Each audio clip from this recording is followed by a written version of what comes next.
तो hi guys, आज हम बात करने वाले बहुत इंपॉर्टेंट टॉपिक पर। एक मिसकंसेप्शन रहता है जब जनवरी का मंथ आ गया है कि सिलेबस को कंप्लीट किया जाए या फिर टेस्ट पर फोकस किया जाए। तो मोस्ट इंपॉर्टेंट पार्ट इज कि टेस्ट पर फोकस करना इंपॉर्टेंट होता है।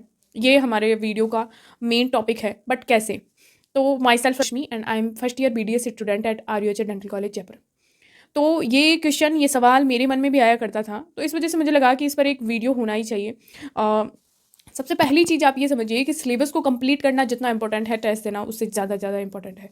सिलेबस कंप्लीशन की अगर हम बात करें, अगर आप 12th के फ्रेशर स्टूडेंट हैं तो 60-70% आपका सिलेबस अब तक कंप्लीट हो ही गया होगा। तो उससे रिलेटेड जो पार्ट सिलेबस टेस्ट हैं वो अभी आपके हो रहे होंगे, तो वो आपको साथ साथ देने चाहिए। बट उसके बाद एक गो थ्रू आपको 11th और 12th का जो फुल सिलेबस है उस पर भी फोकस करना चाहिए। अब हम पहले बात करते हैं ड्रॉपर स्टूडेंट की। ड्रॉपर स्टूडेंट की बात करें तो आपने पिछले साल ये सिलेबस कंप्लीट कर ही लिया होगा।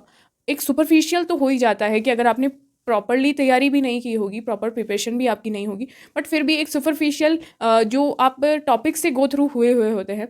बट ड्रॉपर स्टूडेंट को अब एक बार इनका रिवीजन करना है, तो मोस्ट ऑफ द रिवीजन अगर आप सीरियस हैं अपनी पढ़ाई को लेकर और आपने रिवीजन अब आपने पहले से प्रिपरेशन स्टार्ट कर दी होगी, तो मोस्ट ऑफ द सिलेबस आपका कंप्लीट हो गया होगा।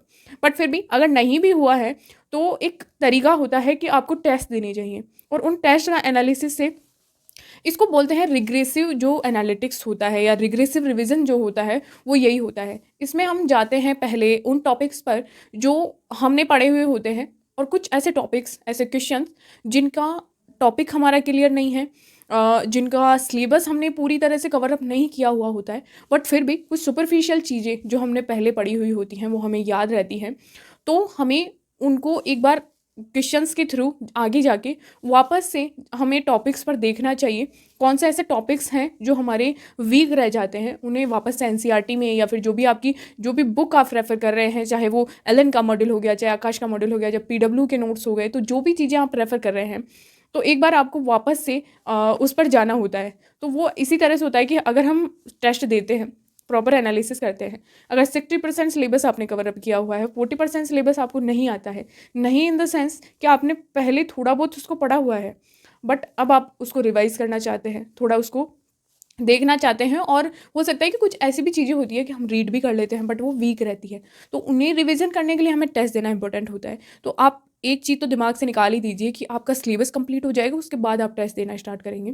बहुत बड़ी गलती होती है ये, और ये मैंने भी की है, इसलिए मैं बताना चाहती हूँ कि जनवरी, फरवरी, मार्च और अप्रैल के 4 मंथ हैं आपके पास, तो प्रॉपर रिविजन जितना ज़रूरी है उतना ही टेस्ट देना ज़रूरी है। और सबसे इंपॉर्टेंट बात कि टाइम लिमिट से टेस्ट दीजिए। एक मेजर जो इस बार अगर हम 2023 के पेपर की बात करें तो जो लेंथीनेस बढ़ी है पेपर के अंदर, उसकी वजह से टाइम मैनेजमेंट में बच्चों को दिक्कत आई, और एक्चुअली रियली में मैं बात करूँ तो मुझे अपने आप को भी दिक्कत आई थी, क्योंकि केमिस्ट्री का जो पेपर था वो काफ़ी लेंथी था, तो उसने टाइम कंज्यूम किया, और जनरली वो 35 या 30 मिनट्स में ही मेरा हो जाता था, या फिर उससे भी कम कई बार तो, बट वहाँ पे 40 मिनट्स या उससे भी ज़्यादा मुझे लग चुके थे। और इसके वजह से कई बार क्या होता है कि हम उन क्वेश्चंस पर वापस नहीं जा पाते जो हमने वापस से देखने के लिए छोड़े हुए होते हैं। नए क्वेश्चन पर हम फोकस करते हैं, और नए क्वेश्चन का बेस हमारा पहले से बना हुआ नहीं होता, तो हम उन क्वेश्चंस को भी कई बार छोड़ आते हैं टाइम के मैनेजमेंट की वजह से, जो हमने पहले देख चुके होते हैं, या फिर उनका मतलब एक कैलकुलेटिव प्रोस्पेक्टिव हमने निकाला होता है कि हाँ हाफ इतने तक तो निकल गया, बट उसके बाद क्या करना था। तो वही है कि टाइम मैनेजमेंट और उन सब चीज़ों के लिए टेस्ट सीरीज और टेस्ट देना इंपॉर्टेंट है।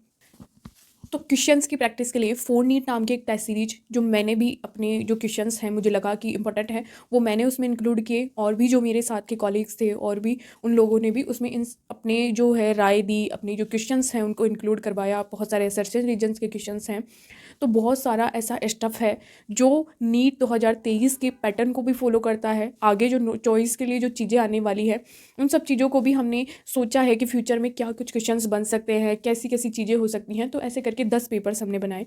उसमें बोथ लैंग्वेज में क्वेश्चन है, इंग्लिश और हिंदी करके, एंड सबसे इंपॉर्टेंट पार्ट इज़ कि आंसर की भी उसमें साथ है, और आंसर की के साथ साथ OMR शीट भी आप डाउनलोड करके पेपर को प्रैक्टिस कर सकते हैं।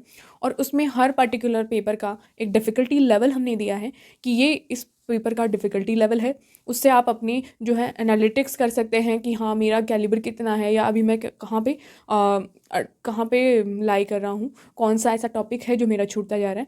And then the most important part is कि जब बात आती है प्राइस की, तो मोस्ट अफोर्डेबल प्राइस हमने रखी है। द 599 जो है पर्टिकुलर टेस्ट सीरीज़ का प्राइस है, और बहुत ही सोच समझ के, बहुत ध्यान से ये टेस्ट सीरीज बनाई गई है कि आगे के जो पेपर्स हैं, जो फ्यूचर में जो आने वाला है, उन सब चीज़ों को सोच के कि कैसे एनसीईआरटी में से नए क्वेश्चंस बन सकते हैं, उन सब चीज़ों को इंक्लूड करके ये टेस्ट सीरीज बनाई गई है। और बहुत बहुत ध्यान से, बहुत सोच समझ के क्वेश्चंस को डाला गया है, ताकि जो है आपकी जो प्रिपरेशन है वो और एनहांस हो सके और बेटर हो सके। तो आप इस टेस्ट सीरीज़ को लीजिए और अपने जो टॉपिक्स हैं, अपनी जो स्ट्रेंथ है, उसको और ज़्यादा डेवलप कीजिए। So thank you so much. आप समझेंगे इस चीज़ को, सो इसीलिए आपको ये पेपर्स जो है अवेलेबल हो जाएंगे। और बहुत ध्यान से इनको कीजिएगा, क्योंकि ये हर एक क्वेश्चन, हर एक चीज़ बहुत सोच समझ के बनाई गई है। So thank you so much and channel से जुड़े रहिए। वीडियो को लाइक कीजिए, अगर आपकी कोई राय है तो कमेंट सेक्शन में डाला कीजिए। Thank you so much.